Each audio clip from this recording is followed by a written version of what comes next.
everyone, and welcome to, what block are we up to? Block 4.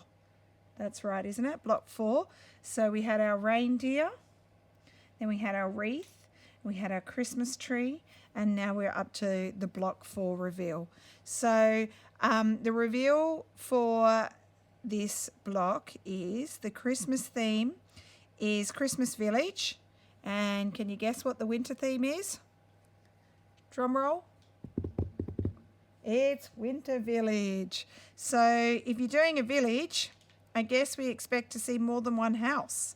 So we did a country cottage in Roxy's Journal of Stitchery Volume 1. So in this one, you'd want to do more than one house. So depending on your block size, they're going to be cute little houses. So I've started to prepare some bits and pieces just to give you an idea of what I'm doing.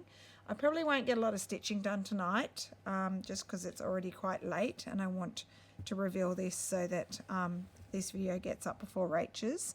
But I thought I'd go through what my idea is and where my inspiration for this block is coming from. So firstly, I'm going to go with a sort of almost white, off-white linen background. So this is just one piece, but what I'm going to do is I'm going to layer up some other bits. Let me pull something else. So for example, I'll probably put on this little piece here. Which way do I want it to go? And I'll layer them up and I'll stitch them down. And then on top, I am inspired. I'm going to show you my phone. I'm inspired by Julie Arkle for this one. So Julie has done these really sweet little houses. Just let me focus you. Okay, so she does these really sweet little houses with old bits of fabric, little bits of fabric for the windows and stuff. And she does the Canthor style stitching and she has chimneys. So she also does them. I'll just show you. I've saved another one. Hang on. Just wait.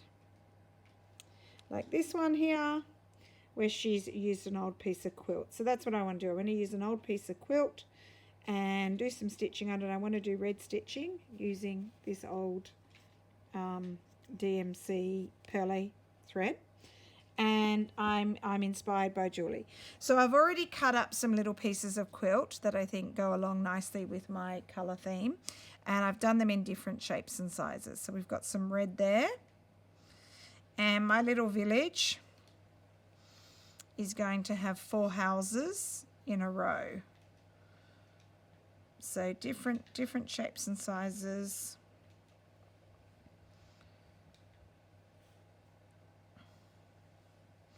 Okay, I'm going to have to move them over. My little village is going to be nice and compact. And then I'm going to go with that as my 4th one. Now what I was thinking for my roofs, I've cut up some little house roof shapes in felted wool.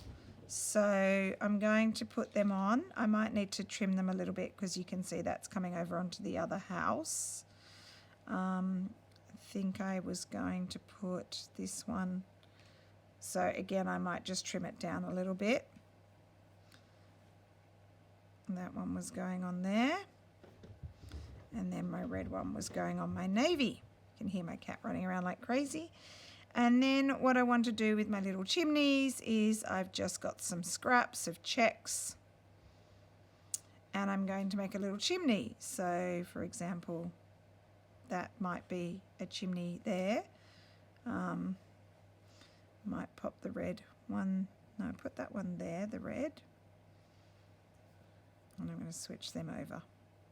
So little chimneys I will make out of these scraps of fabric. So that's where I'm going, and the idea, just like Julie has done on some of hers, I'm going to do like a whip stitch around the outside in red. I will be adding some little doors and windows, and I'm thinking of on the doors I might do a little Christmas wreath on each one so you know it's all Christmassy. I was even thinking if I've got the space I might make a little snowman to go on it as well. But that's going to be the idea for my Christmas village. So cute little Christmas houses all in a row. So I'm going to work on it a bit more. I've got some really nice scraps. I might even put some bits and pieces along the bottom. I'll play around. So what I think I might do right now is I'm going to do one of the houses just to show you what it would be like, and then I'll work on the other 3 houses off camera. And next week I will have my background ready to go, and I'm going to stitch down my houses and do some embellishing. So you'll be able to see my ideas. So let's start with some red perlé thread.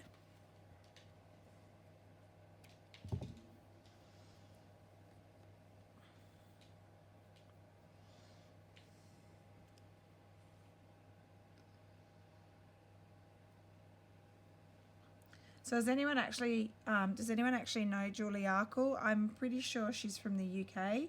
I know that she does lessons at the great place called Hope and Elvis.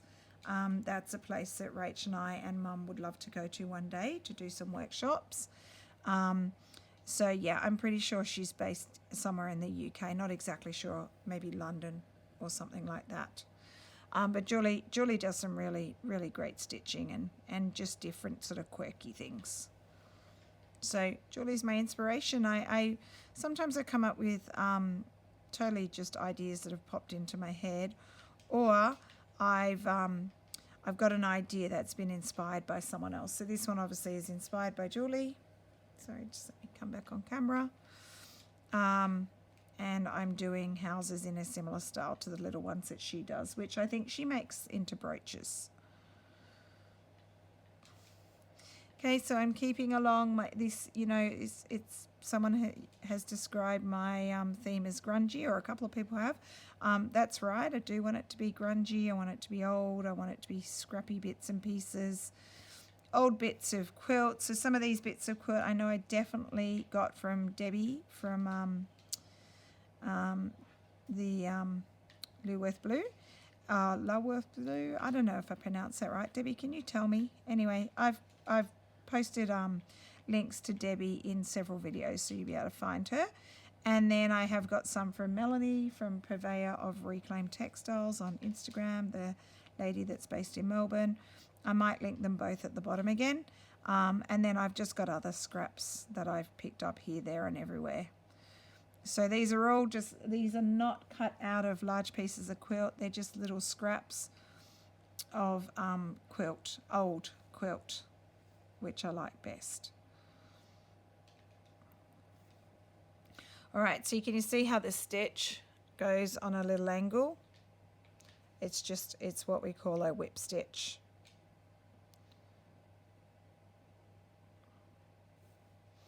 So it just gives it a nice little finished edge.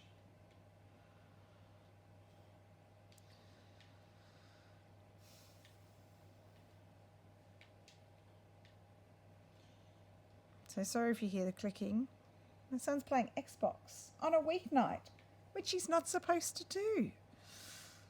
I get home from hockey and he's on the Xbox. He's had dinner with his dad. They went to a pub and had dinner with his dad and one of his dad's workmates where they ate a lot of food. And then he's come home and he's Xboxing because he's got no homework tonight. And hello, Bobby. That is Bobby. She is hungry. Although she's been fed and she is not getting more food. She will keep talking to me though.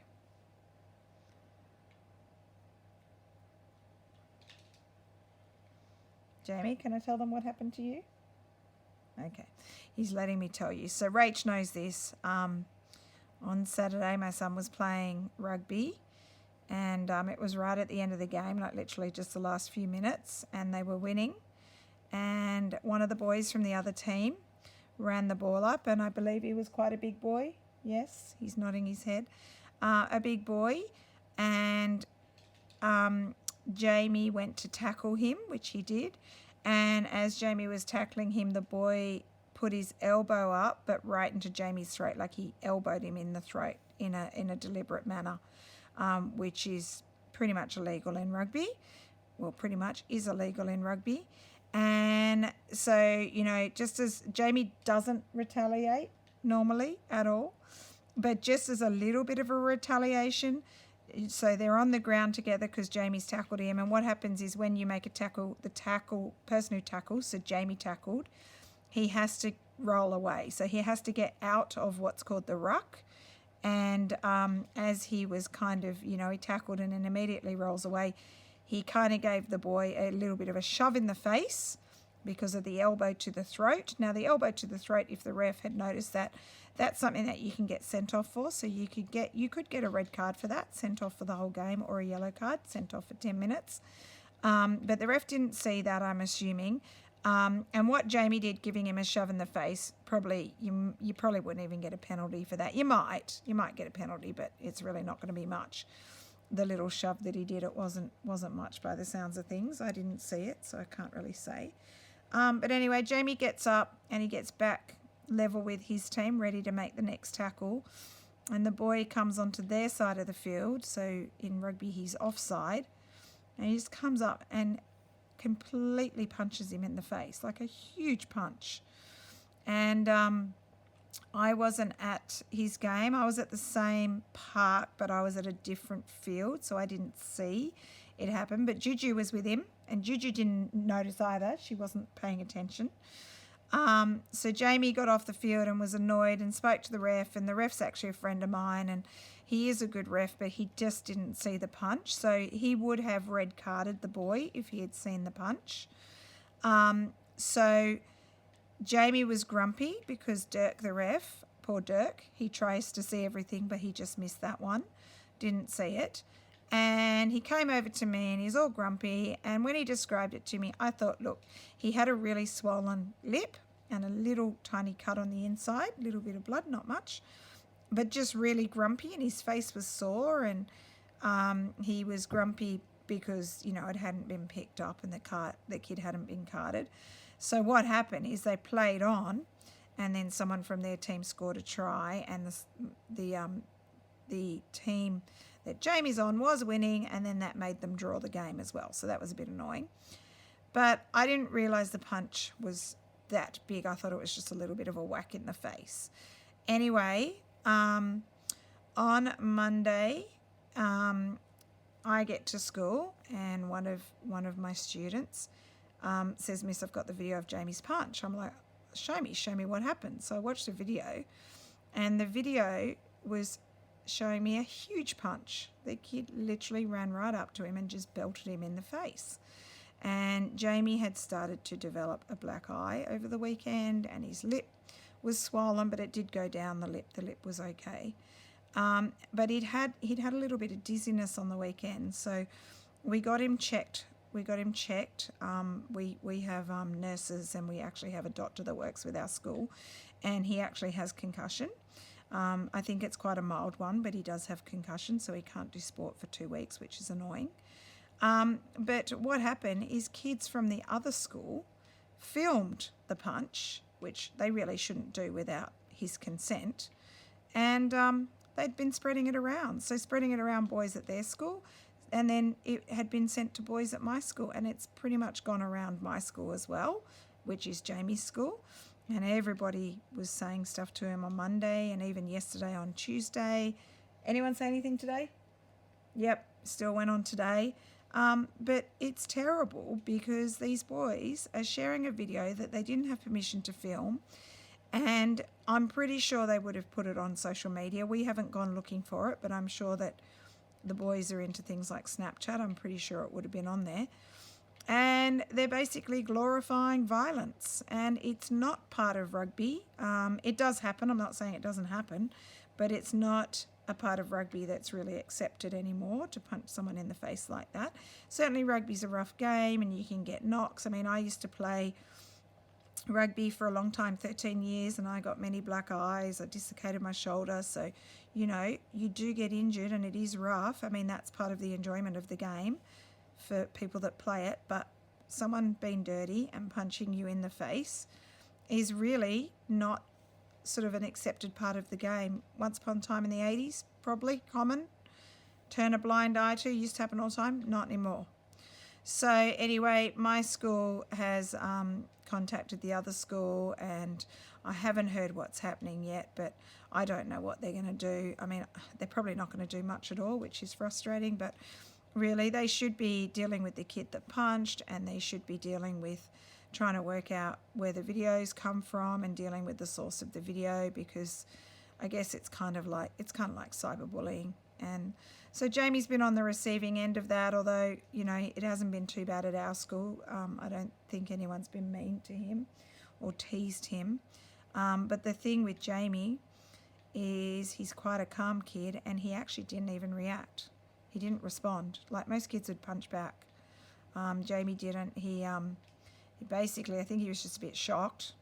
I don't think he's been punched in the face before like that. And certainly not gotten a proper fight that I'm aware of, unless he hasn't. No, he's shaking his head.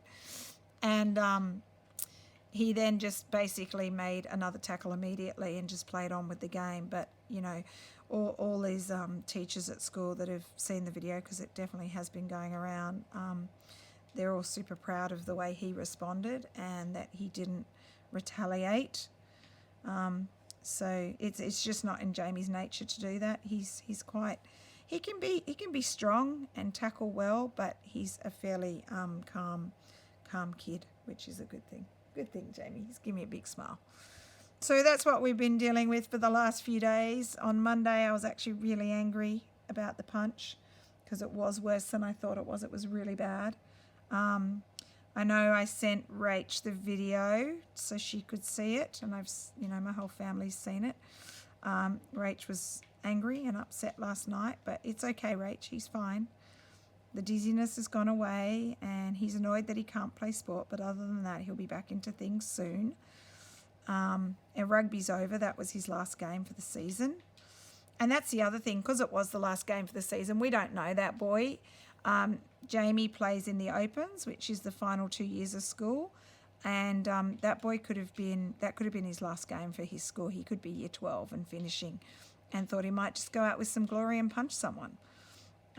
So yeah, we occasionally have stuff like that happen, but it's pretty dirty. I must say, I'm not going to name the other school, but I wasn't impressed with several things that I saw from that school on the weekend.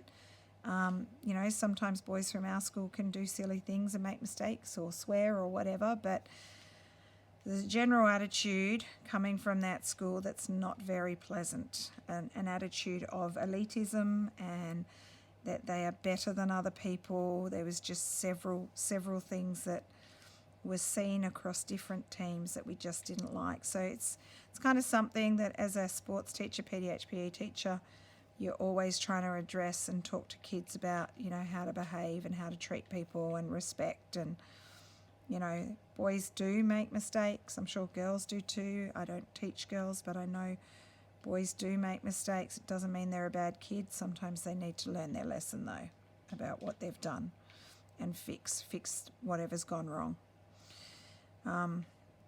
So yeah, that's been our busy week. Been dealing with that, and other than that, school's good. Busy but good. We actually get Saturday off this week, which is a first. We haven't had that for a very long time, a Saturday off. I might even get out to the sewing basket this weekend. Haven't gone there since the holidays, so that's probably almost 6 weeks since I've been there. I'm sure they've got some new stock that I can come and take away from them, offload some of their stock onto me. That would be great. Juju's good. She was down for several days last week and went home on Sunday. She got to have some lovely time with my little nephews, who are, one is almost 2 and 3, sorry, not 2, 3. And the other one is sort of 4.5. What am I saying? He's not 2, he's turning 3 now. So they're very cute. And they actually went and watched Jamie play rugby on the weekend, and they were calling out Jamie's name the whole time. Sounded cute, but maybe a bit annoying for Jamie as he's trying to play with his little cousins calling his name. But they just love him. And I'm surprised the little one didn't want to run on the field and hug him, because that's what he did at soccer last weekend. He was doing his own little soccer, and he ran off the field to hug Jamie, which was cute. So I'm keeping with the red thread. I actually want to do the red thread on everything. And I'm just doing some cantha stitching across the roof to make it look interesting. So I'll keep doing that. I might pop off the video and come back when I'm finished that, because it's pretty boring watching me do running stitch. And then I'll add my chimney, and then I'll add some windows and the door so you can see what one of my houses would look like. All right, I'll be back in a minute. Okay, so this is how my little house is coming along. I decided not to use the check fabric for the chimney. I've used a scrap piece of quilt, and then I used the check fabric for the door. I've got 2 little windows, and I'm going to put another little window at the side here because the door's just a bit off center. So I'm going to have a little window at the side. And I just thought I'd quickly show you how I'm doing my little windows. And then next week I'll come back and I'll have my 4 little houses all stitched, and in my Christmassy jewel tones, and I'll show you the background will be done, and I'll show you how I'm going to attach my houses. So I will be stitching them down, so they'll end up looking quite nice. Okay, so I'll just quickly show you how I do little tiny edge needle turn applique, which I've done with the door as well.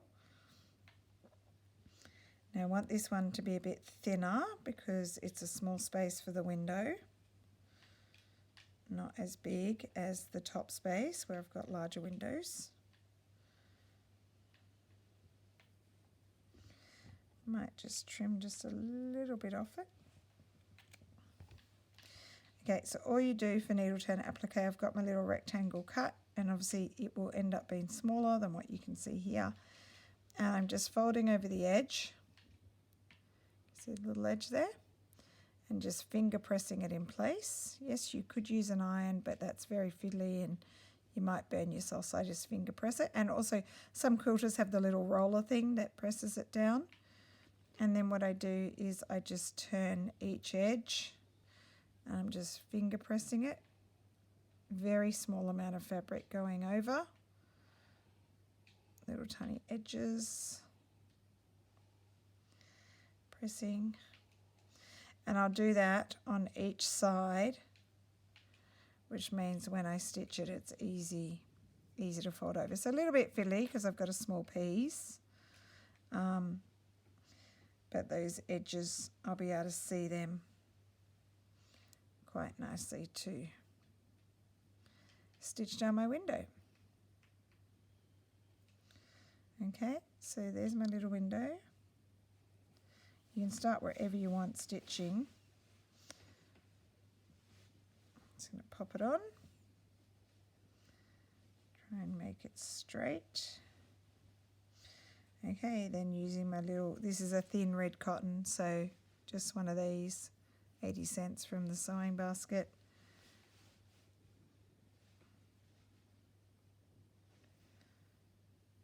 Okay, so just little, like a whip stitch over the edge, or overcast. You could do a straight overcast if you want to. Mine's got a bit of an angle, so it's a bit more of a whip stitch.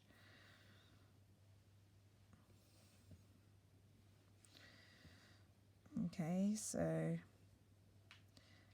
holding it in place.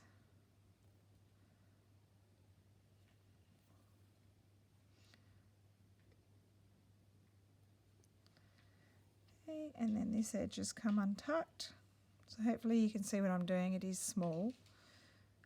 Just fold that back under, and because I've already kind of creased it, tends to go under easily. It's called needle turn applique because you can actually use your needle to turn the fabric under as well.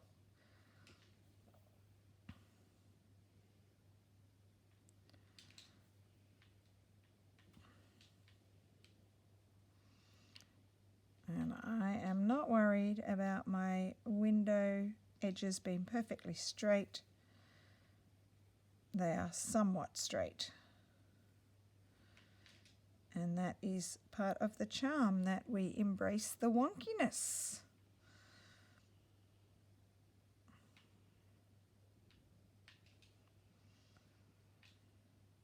So I like to just hold it down with my thumb. so it's easy to stitch in place. Once you've done a few stitches, then you just have to check. A little bit crooked there. I'm just going to get this under as well. That's coming under there. I can just tuck. There's a little thread there. I'm just tucking that in. This side too, and then holding it in place.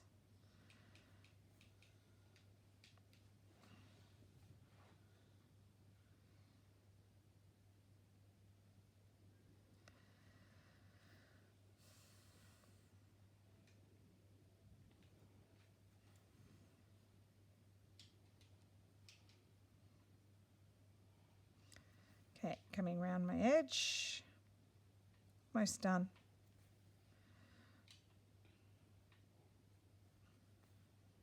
Whoops, unthreaded my needle. Yeah, that would be the way, right? Just when I'm coming up my last edge.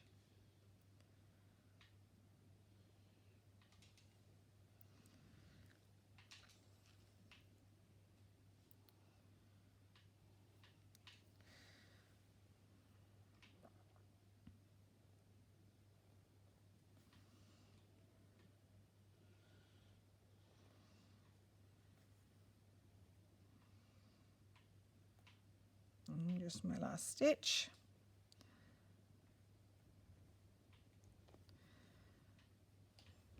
Okay, flip it over. Just loop it through a few times, finish it off.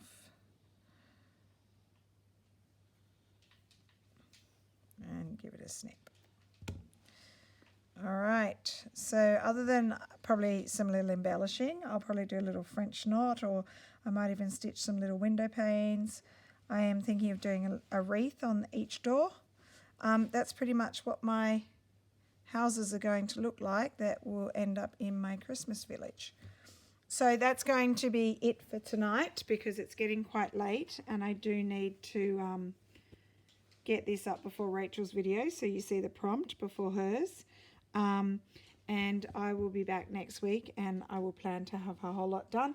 I'll also show you an update on my other blocks next week as well. So it gives me a bit more time to work on them to show you where I'm at. All right, thanks for watching. I hope you like this prompt that we've got for the next fortnight. Okay, I'll see you soon. Bye.